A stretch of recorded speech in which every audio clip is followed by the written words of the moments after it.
Hello friends, welcome our YouTube channel Kharbala education. Kharbala education आपको ADA, ABP, APO, judiciary, UGC NET और general knowledge की PT और main दोनों की तैयारी करवाने जा रहा है। माई सेल्फ एडवोकेट अमित खरब, और मैं आज आपको ट्रांसफ़र ऑफ प्रॉपर्टी एक्ट 1882 पढ़ाने जा रहा हूँ। इससे पहले हमने ट्रांसफ़र ऑफ प्रॉपर्टी एक्ट के बेसिक पार्ट कर लिया था, जिसमें हमने ट्रांसफ़र ऑफ प्रॉपर्टी एक्ट क्या होता है, ट्रांसफ़र क्या होता है,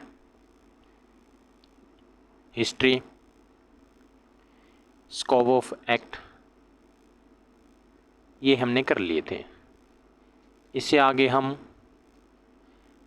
अब और डिटेल में करते हैं। ट्रांसफ़र का हमने पढ़ लिया था। ट्रांसफ़र के दो टाइप हैं, by act of party transfer, by operation of law transfer.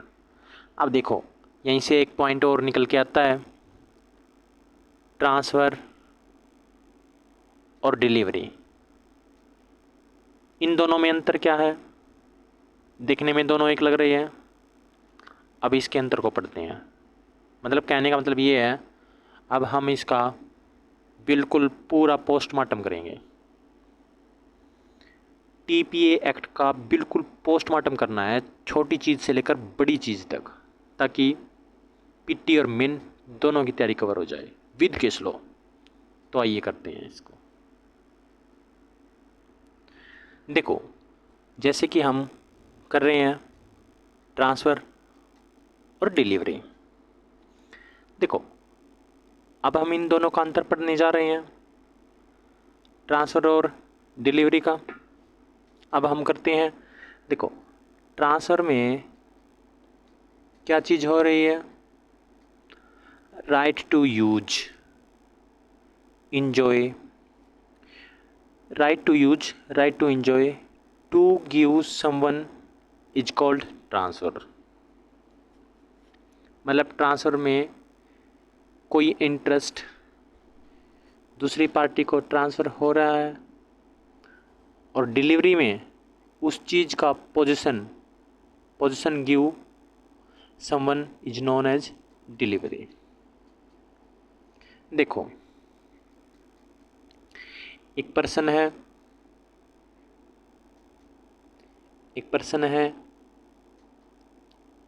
ए, एक पर्सन है बी। अब इसके पास, ये मानो ये एक प्रॉपर्टी है, दैट इज बिल्डिंग, ठीक है। ये इसने यूज के लिए दे दी। अब मान लो ए ने, इस बिल्डिंग का ओनर कौन है, ए, इसने ये रेंट पे दे दी, किसको, बी को। तो यहाँ पे क्या दिया है, बी ने बी को यहाँ पे क्या दिया है, ए ने बी को यहाँ पे राइट टू यूज दिया है। राइट टू यूज दिया है मतलब उसको उपयोग करने का अधिकार दिया है, रेंट पर दिए। तो क्या यहाँ पे उसने पोजीशन दे दिया उस चीज़ का? पोजीशन मतलब कब्जा, बताओ। देखो, यहाँ पे राइट टू यूज दिया है, इसको तो बोलेंगे ट्रांसफ़र। और अगर कब्जा भी दिया है इसका, तो इसको बोलेंगे डिलीवरी। देखो, अब डिटेल में एक बार और फिर करते हैं, आपको समझ में आ जाएगा। देखो, ये इमूवेबल प्रॉपर्टी का एग्जांपल था। अब मूवेबल लेते हैं कोई भी चीज़, मूवेबल ले ली मैंने। अब देखो, अब ये मानो ये एक कार है, ठीक है। अब ए ने बी को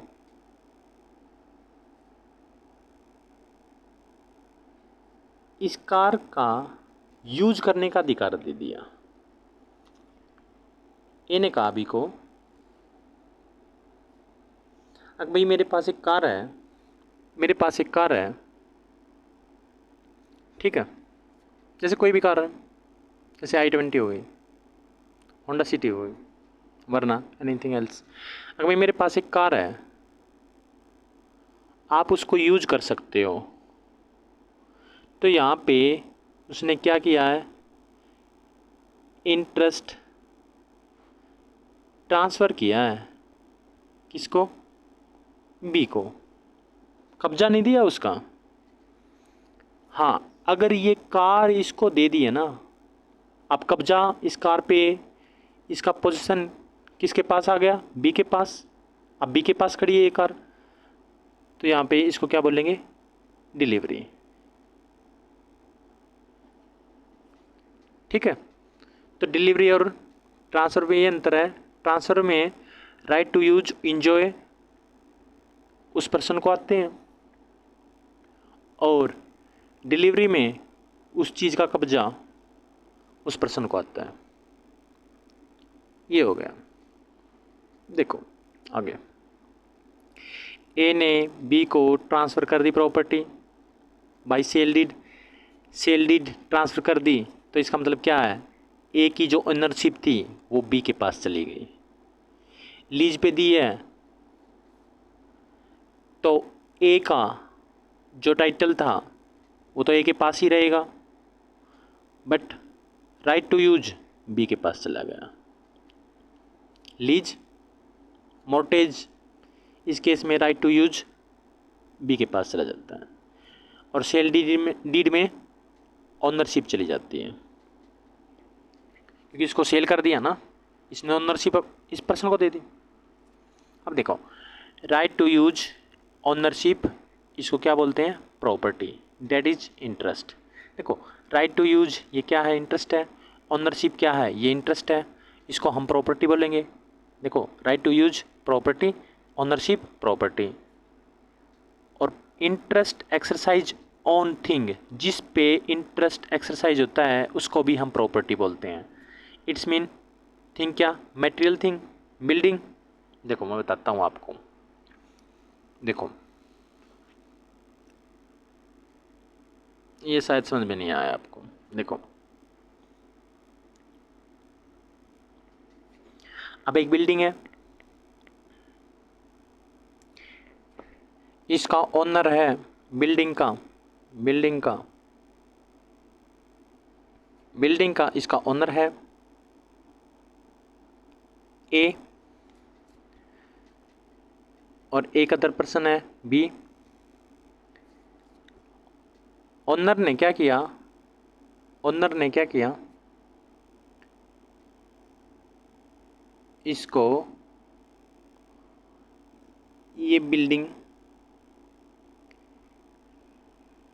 का राइट ट्रांसफ़र कर दिया। किसके द्वारा? सेल डीड द्वारा। अब सेल डीड द्वारा ट्रांसफ़र किया है, तो इसमें क्या ट्रांसफ़र होगा भाई? किसी चीज़ को सेल किया है, तो अब ओनरशिप किसके पास आ जाएगी? बी के पास। यानी इसका ओनर कौन बन जाएगा? बी। किसके द्वारा? सेल डीड द्वारा। अब इसमें क्या ट्रांसफ़र किया? Right to use. मैंने कहा देखो, बिल्डिंग अपनी जगह है, ये हम पहले कर चुके हैं। बिल्डिंग तो अपनी ही जगह है, इसको क्या चीज़ ट्रांसफ़र हुई है? Ownership, right to use. अब इसको क्या बोलेंगे? ओनरशिप और राइट टू यूज को property. Right to use it's called property, ये हम पीछे कर चुके हैं। Ownership is also called a property, इसको भी प्रॉपर्टी बोलेंगे, राइट टू यूज को भी प्रॉपर्टी बोलेंगे, राइट टू एंजॉय को भी प्रॉपर्टी बोलेंगे।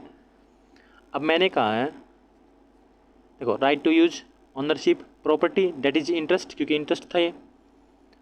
Right to use property, ownership property. अब कहा है, अब इसमें मटेरियल थिंग क्या है, वो राइट किस पे मिला है, बिल्डिंग पे। देखो बिल्डिंग पे ही तो मिला है ना वो राइट, अब इस बिल्डिंग पे ही तो मिला है वो राइट। तो बिल्डिंग क्या है, मटेरियल थिंग, और मटेरियल थिंग को भी क्या बोलेंगे, प्रॉपर्टी। तो बिल्डिंग भी क्या है, एक प्रॉपर्टी। अब देखो हम यहां से प्रॉपर्टी क्या समझे, जो हमारा इंटरेस्ट मिला है, ओनरशिप मिला है, ये इंटरेस्ट राइट टू यूज का इंटरेस्ट मिला है, और जो मटेरियल थिंग है इन सभी को क्या बोलेंगे, प्रॉपर्टी। अब आ गया यहां पे समझ में। अब आओ आगे करते हैं एक बार, ये आ गया यहां पे समझ में।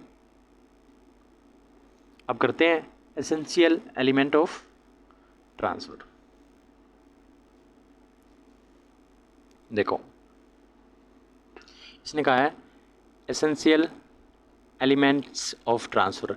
ट्रांसफ़र के लिए सबसे पहले क्या क्या चाहिए, क्या ज़रूरी है ट्रांसफ़र के लिए, मतलब एक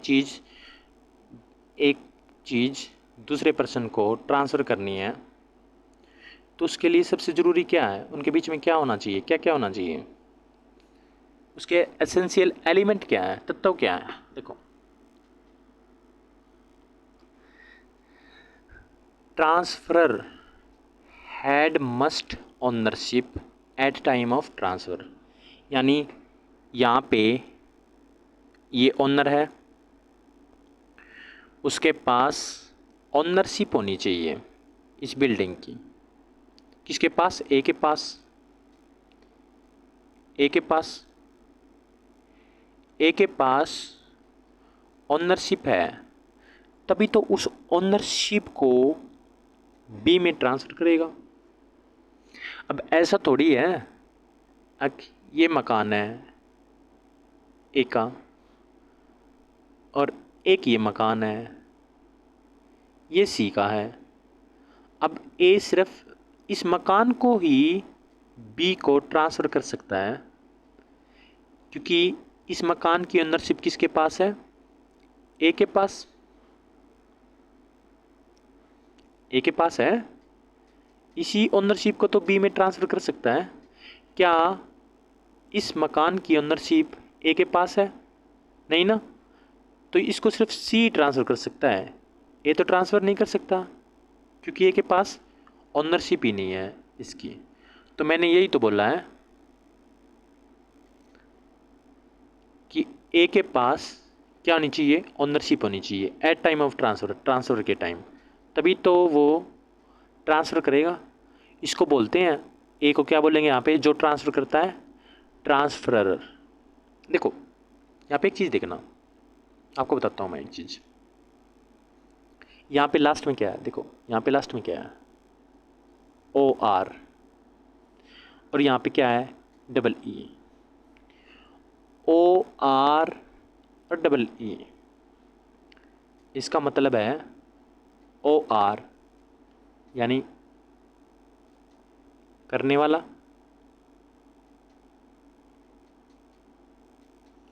डबल ई प्राप्त करने वाला, प्राप्त करने वाला, ठीक है। यहाँ पे ओ आर ऐसे भी याद कर सकते हो आप, ऑनर, ओ आर, ठीक है। तो ओ आर कौन होगा, जो चीज़ ट्रांसफ़र कर रहा है, तो ट्रांसफरर कौन होगा, ये ओ आर, और जिसको वो चीज़ मिली है वो क्या होगा, transferee. Is not interest before the transfer, यानी कोई चीज़ इसमें ट्रांसफ़र की है बी को ए ने, तो इसकी ओनरशिप तो इसके पास होनी चाहिए ट्रांसफ़र से पहले। ये कह रहा है उस प्रॉपर्टी में बी का पहले कोई इंटरेस्ट नहीं होना चाहिए, क्योंकि इंटरेस्ट है तो वो भी क्या होगा, बराबर का मालिक होगा, है ना, या वो उस चीज़ में हकदार होगा। तो उसको ट्रांसफ़र किया गया है, वो तो पहले ही इंटरेस्ट में बैठा है। तो कहते हैं बी के पास उस प्रॉपर्टी में पहले ट्रांसफ़र से पहले कोई राइट नहीं होना चाहिए। कोई राइट नहीं है तभी तो वो चीज़ बी को ट्रांसफ़र हो रही है ना। आप समझे मेरी बात। अब देखो आगे कर देखो, अब आगे लिखा है ट्रांसफरर यानी ए लॉसिस इंटरेस्ट। बिल्कुल सही बात है, ये मकान है, हाउस है, ये ए बी को बाई सेल ट्रांसफ़र कर रहा है। तो इसमें ए का जो कि क्या है, ये ट्रांसफरर, इसमें इसका राइट तो लॉस हो रहा है ना, इसका इंटरेस्ट तो लॉस हो रहा है, क्योंकि ये अपना इंटरेस्ट किसको दे रहा है, बी को। तो इसमें इसका तो इंटरेस्ट लॉस्ट हो गया, इसको रिसीव हो गया। यानी इस मकान को पहले जब इसने बेच दिया बी को बाई सेल, तो अब इस मकान की अंदर सिर्फ बी के पास आ गई। तो इस मकान को किराए पे देना, इस मकान को बेचना, इस मकान में रहना, इस मकान को यूज में लेना, वो सभी राइट किसको चले गए, बी को। इसके राइट ख़त्म हो गए। तो ये तो बोला है ट्रांसफ़र लॉसिस इंटरेस्ट, तभी तो वो ट्रांसफ़र का पार्ट होगा। और ट्रांसफर गेट्स इंटरेस्ट, अब उसको क्या मिला है, ट्रांसफरी को उसको मिले हैं, इसको लॉस हो गए हैं, इसको मिल गए। ये यहाँ तक समझ में आ गया एसेंशियल एलिमेंट। अब आगे करते हैं मूवेबल और इमूवेबल प्रॉपर्टी। मूवेबल प्रॉपर्टी थी वो हम आगे करेंगे, आगे आएंगी। मूवेबल प्रॉपर्टी है, देखना एक बार, ये रहा। अब हम करते हैं पहले इमूवेबल प्रॉपर्टी। देखो इमूवेबल प्रॉपर्टी मैंने बताया था, इमूवेबल प्रॉपर्टी क्या होती है, जो एक स्थान से दूसरे स्थान पर न ले जाई जा सके, वो इमूवेबल प्रॉपर्टी बोलते हैं। देखो ये इससे पहले भी यूपी जुडिशरी में 1986 में मेन में आ चुका है, राजस्थान जुडिशरी में 1989 में आ चुका है। अब करते हैं हम इमूवेबल प्रॉपर्टी। इमूवेबल प्रॉपर्टी को 3 जगह डिफाइन किया गया है। कहाँ कहाँ पे, सेक्शन 3 टीपीए एक्ट, सेक्शन 3 सब क्लोज। देखो इसको क्या बोलते हैं, क्लोज, 3 क्लोज। अब इसको क्या बोलेंगे, सब क्लोज। ये क्लोज हो गया, ये सब क्लोज हो गया। देखो सेक्शन 3 क्लोज 26 जर्नल क्लोज इसमें, और सेक्शन 2 क्लोज 6 रजिस्ट्रेशन एक्ट इसमें किसको डिफाइन किया गया है, इमूवेबल प्रॉपर्टी को। अब इमूवेबल प्रॉपर्टी होती क्या है, आओ इसको एक बार करते हैं। सेक्शन 3 टीपीए एक्ट के अनुसार डज नॉट इंक्लूड, क्या इंक्लूड नहीं है टीपीए इमूवेबल प्रॉपर्टी में, क्या इंक्लूड नहीं है, स्टैंडिंग टिम्बर और ग्रोइंग क्रॉप्स और ग्रास। क्यों इंक्लूड नहीं है, इसका लॉजिक पता है। देखो देखो टिम्बर क्या होती है, कोई भी जैसे बांस है, बांस है, लकड़ी है, अब इसको क्या करेंगे, इसको चीर के क्या कर देंगे, जैसे इसका फर्नीचर बना दिया, टेबल बना दी, चेयर बना दी, तो उसको बोलते हैं टिम्बर। मतलब कोई भी लकड़ी, वुड,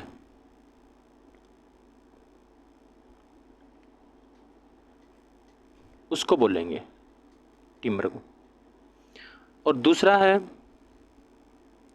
ग्रोइंग क्रॉप्स। देखो खेत में खड़ी फसल, अब इसको इमूवेबल प्रॉपर्टी क्यों नहीं बोलते? क्योंकि जब वो खड़ी फसल है, अब वो पक जाती है, तो क्या वो ज़मीन के साथ ही रहती है क्या? कुछ टाइम के बाद उसको काट दिया जाता है, मतलब सेवरेबल नेचर की है, उसको ज़मीन से अलग किया जाता है। और जो चीज़ ज़मीन से अलग हो सके, सेवरेबल नेचर की हो, उसको हम मूवेबल प्रॉपर्टी बोलेंगे। ग्रास, जैसे घास है, पशुओं को चराने के लिए उगती तो ज़मीन में है, अटैच तो ज़मीन से है, ज़मीन के साथ अटैच है, पर उसको पशुओं को चराने के लिए क्या करते हैं, ग्रास को ज़मीन से अलग करते हैं, इसलिए ग्रास भी क्या है, मूवेबल प्रॉपर्टी। तभी तो इसमें लिखा है नॉट इंक्लूड, किसमें इंक्लूड नहीं है, एबल प्रॉपर्टी में। अब देखो आगे लिखा है शैल इंक्लूड। इंक्लूड क्या है? लैंड, ज़मीन, benefits to arise out of land या थिंग अटैच टू लैंड। देखो आप समझो इसको एक बार, इसने कहा है बेनिफिट्स, लैंड तो हो गई, ठीक है, वो तो इमूवेबल प्रॉपर्टी है, लैंड को हम एक स्थान से दूसरे स्थान पे ले जाए नहीं जा सकते। स्टैंडिंग टिम्बर को ले जा सकते हैं वुड की लकड़ी के रूप में, उससे फर्नीचर बनाते हैं, एक स्थान से दूसरे स्थान पर ले जा सकते हैं, तभी तो इसने लिखा है नॉट इंक्लूड। क्रॉप्स को, फसल को ले जा सकते हैं, घास को ले जा सकते हैं पशु को चराने के लिए एक स्थान से दूसरे स्थान पे, इसलिए ये क्या है, मूवेबल प्रॉपर्टी। अब देखो इसने कहा है शैल इंक्लूड क्या है, लैंड, ज़मीन, benefits to arise out of a land. अब ये लैंड है, ये मान लो ये एक बिल्डिंग है तो लैंड ही है। अब इससे ए ओनर है, इसने रेंट पे दे रखा है बी को, तो ये जो बेनिफिट है, अब बी क्या करेगा, इसको बिल्डिंग को क्या करेगा, या तो उसको रेंट पे लगा दे, किराए पे उठा दे, या फिर उसमें अपनी मर्जी के अनुसार कोई भी काम कर ले, जैसे पीजी वगैरह खोल दिया, हॉस्टल खोल दिया, या किराए पे उठा दिया, तो उससे बिल्डिंग से जो रेंट आएगा बी क्या करेगा, उस रेंट को ए को देगा। तो यहाँ पे बेनिफिट्स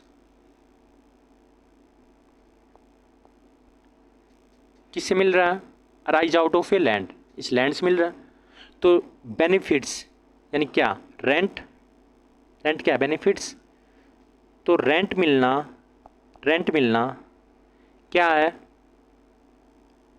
इमूवेबल प्रॉपर्टी, क्योंकि रेंट किस चीज़ से मिल रहा है, लैंड से। अगला देखो थिंग अटैच टू लैंड, कोई भी चीज़ जो ज़मीन के साथ अटैच हो, जैसे पेड़ है परमानेंटली अटैच है, तो ज़मीन के साथ अटैच है, इसको हम सेवरेबल नेचर का है, बट सेवरेबल नहीं करते, अलग नहीं करते, वो परमानेंटली अटैच है ज़मीन के साथ, तो इसको हम क्या बोलेंगे, लिख दिया ना, थिंग अटैच। थिंग मतलब पेड़, कोई भी चीज़, अन्य वस्तु, अटैच होना किसके साथ, लैंड के साथ, तो क्या है, वो क्या है, इमूवेबल प्रॉपर्टी। थिंग कोई भी चीज़ हो सकती है। अब जैसे ये लैंड है, यहाँ पे हमने 4 दीवारें खींच दी, यहाँ पे हमने मकान बना दिया, तो ये जो दीवार है ये परमानेंटली किसके साथ अटैच है, अब ये जो दीवार बनाई है परमानेंटली किसके साथ अटैच है? जमीन के साथ है तो सॉल्युबल नेचर के, इसको अलग कर सकते हैं, but permanently attach, general use में नहीं अटैच अलग कर सकते। तो ये परमानेंटली अटैच है जमीन के साथ, तो इसको हम क्या बोलेंगे? Immovable property. ये क्या है? Thing attach to land. अब देखो, अब ये आगे बोल रहा है रजिस्ट्रेशन एक्ट, वही आगे देखो, देखो यहाँ से एक चीज़ देखो, ये ज़्यादा पढ़ने की जरूरत नहीं है रजिस्ट्रेशन वाला, क्योंकि इसमें ही कवर हो गए ये दोनों। देखो रजिस्ट्रेशन एक्ट 2 क्लॉज 6 क्या कहता है? क्या इंक्लूड है? हमने क्या इंक्लूड किया था? ये तो इंक्लूड किए थे। देखो लैंड इसमें आ गए, बिल्डिंग इसी में आ गए, हेरिडिटरी अलाउंस, मतलब हेरिडिटरी अलाउंस क्या है? अब वांशिक जो अलाउंस है बत्ता है। अब देखो ज़मीन है, ज़मीन पे जो भी रेंट आता था या इसका जो बत्ता है अलाउंस है, वो ए किसको देता था? बी को, या ए की डेथ के बाद इस पे जो रेंट आना चाहिए वो किसको मिलेगा? बी को, इसकी वाइफ को। तो ये अलाउंस है, वो किस चीज़ से मिल रहा है? अलाउंस मिल तो ज़मीन से रहा है, अब उसको क्या बोलेंगे? Hereditary allowance. आगे देखो, राइट टू वे, जाने का, वे मतलब रास्ता, जाने का अधिकार।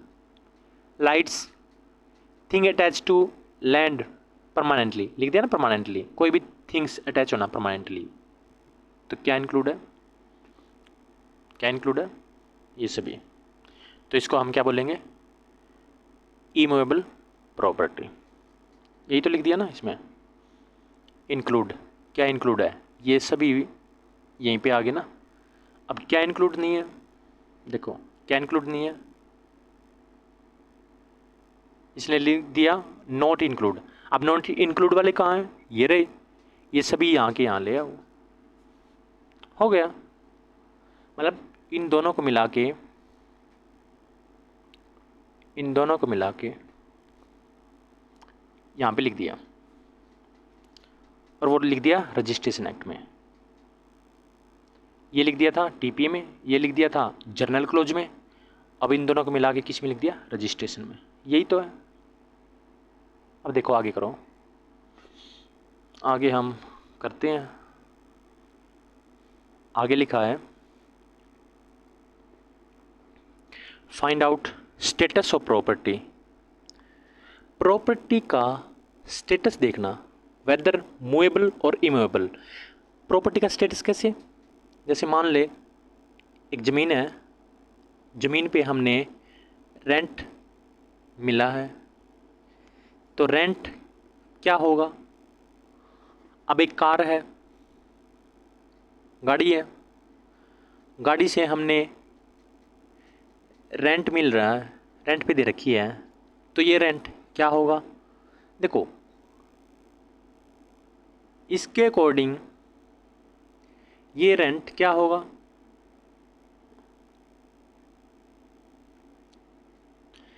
इसके अकॉर्डिंग ये गाड़ी है, इसके अकॉर्डिंग जो रेंट है ये क्या होगा? मूवेबल या इमूवेबल। और इस हाउस के अकॉर्डिंग ये जो रेंट मिल रहा है ये क्या होगा? मूवेबल या इमूवेबल। ये तो कह रहा है ना, इसका स्टेटस देखना प्रॉपर्टी का, कौन सी प्रॉपर्टी है? मूवेबल प्रॉपर्टी है ये रेंट मिलना, या इमूवेबल प्रॉपर्टी है? यहाँ पे रेंट मिलना मूवेबल प्रॉपर्टी है, इमूवेबल प्रॉपर्टी है। अब देखो, अब देखो एक चीज़, ये क्या है? मूवेबल। तो मूवेबल से कोई चीज़ मिलती है, बेनिफिट्स मिलता है, तो क्या होगा? वो मूवेबल ही होगा। तो यहाँ पे रेंट क्या है, मूवेबल प्रॉपर्टी है। अब ये क्या है, ये इमूवेबल है, इमूवेबल से ही तो रेंट मिल रहा है, जो बेनिफिट मिल रहा है वो क्या होगा, इमूवेबल प्रॉपर्टी ये होगी। यहाँ पे रेंट क्या होगा, इमूवेबल प्रॉपर्टी, मतलब अगर मूवेबल चीज़ से मिल रहा है तो मूवेबल प्रॉपर्टी होगी, अगर मटेरियल थिंग इमूवेबल प्रॉपर्टी है तो क्या होगा, इमूवेबल ये होगा। तो आज हम लेक्चर को ज़्यादा लंबा ना करते हुए यहीं पे ख़त्म करते हैं, कल हम इससे आगे करेंगे, नहीं तो ज़्यादा बड़ी हो जाएगी वीडियो। अब हम बिल्कुल इसका पोस्टमार्टम बिल्कुल जीरो लेवल से करेंगे, एक एक चीज़ को बिल्कुल डीपली करेंगे विद केस लो। अगर वीडियो पसंद आए तो लाइक शेयर और सब्सक्राइब कर देना, और कमेंट में अपने रिव्यू बता देना आपको वीडियो कैसी लगा। थैंक्स।